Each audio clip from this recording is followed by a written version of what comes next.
साल 1600 हिजरी, ये उस वक्त की बात है जब पाकिस्तान और हिंदुस्तान एक कंट्री था और एक ब्रिटिश ईस्ट इंडिया कंपनी ने पूरी मुगलिया सल्तनत को ख़त्म करके हिंदुस्तान पर अपना कब्जा कर लिया। उन्होंने शहजादों को खरीदा, कमांडर से आर्मी में बगावत कराई और 10 करोड़ लोगों की जिंदगी मुकम्मल तौर पर हिंदुस्तान में बदल दी। और आज हम देखेंगे कि आखिर किस तरह सिर्फ 200 ताजर जो ब्रिटिश से आए थे उन्होंने हिंदुस्तान पर अपना कब्जा कर लिया। ये कहानी शुरू होती है एक नाकामी से। पुर्तगाल और स्पेन ने पूरी दुनिया के मसाले की तजारत अपने हाथ में पकड़ रखी थी। काली मिर्च, दालचीनी, ये चीज़ें उस ज़माने में सोने से भी ज़्यादा कीमती थी, लेकिन ब्रिटिश ताजर जहाँ खड़े सिर्फ मुंह ही देख रहे थे। तो 31 दिसंबर 1600 हिजरी को क्वीन एलिजाबेथ ने कुछ ताजरों को ही दरख्वास्त पर ईस्ट इंडिया कंपनी बनाने की इजाज़त दे दी कि वो मसालों की तजारत कर सकते हैं। वो दूसरे मुल्क से मसाले सस्ते में लाकर अपने मुल्क महंगे में बेचेंगे। तो उन्होंने पहला रुख हिंदुस्तान की तरफ किया। उन्होंने मुगल बादशाह जहांगीर को खत लिखा कि हुजूर बस इतनी मेहरबानी करो कि हमें अपनी ज़मीन पर कुछ खरीदने और बेचने की इजाज़त दे दो।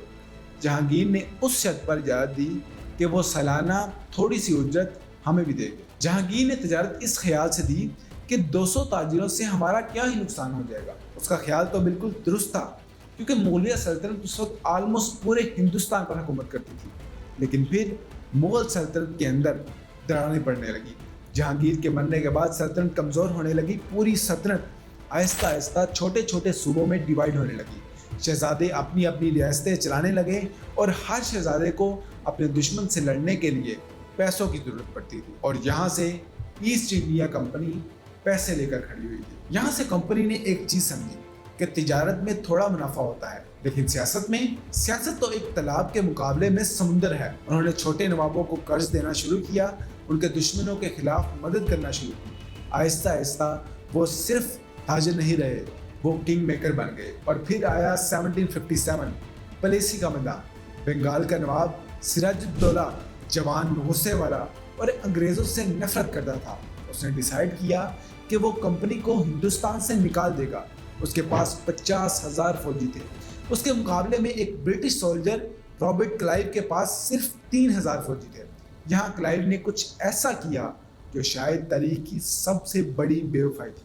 उसने सिराजुद्दौला के अपने कमांडर मीर जाफर को सीक्रेटली पैसे दिए, वादा किया कि जीत के बाद वो नवाब बना देंगे। और जंग से सिर्फ एक रात पहले मीर जाफर अपनी 45,000 की फौज को लेकर मैदान छोड़ गए और लड़ने से इनकार कर दिया। 3,000 अंग्रेजों ने 5,000 से भी कम फौजियों के साथ लड़ के बंगाल जीत लिया और फिर हिंदुस्तान की अमीर तरीन रियासत ईस्ट इंडिया कंपनी की जोली में आ गई। जंग के बाद कंपनी ने एक काम शुरू किया जो आज तक हैरत में डाल देता है। उन्होंने टैक्स लेना शुरू कर दिए।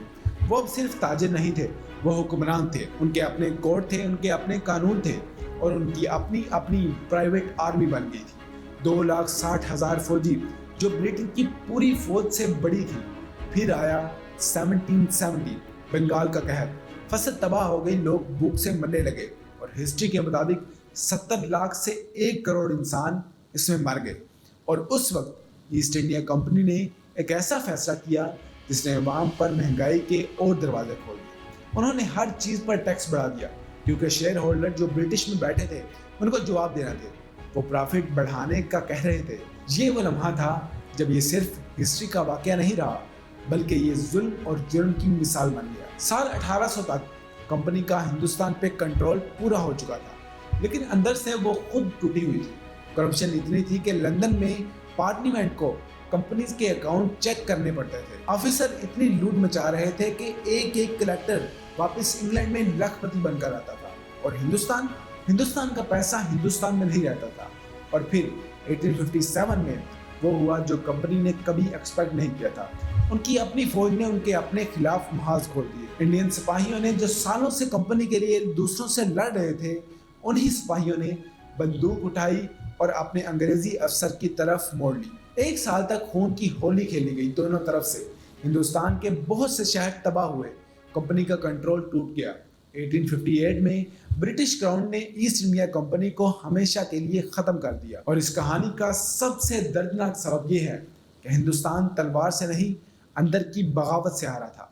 कुछ लोग बिक गए, कुछ चुप रहे और एक पूरी कंपनी ने सल्तनत को कब्जा कर लिया। کسی بھی ملک پہ قبضہ جنگ سے نہیں ہوتا، اندر کے دھوکے سے ہوتا ہے۔ امید ہے کہ آپ کو ویڈیو پسند آئی ہوگی۔ کمنٹ سیکشن میں اپنی رائے کا اظہار ضرور کیجیے گا۔ اللہ نگہبان۔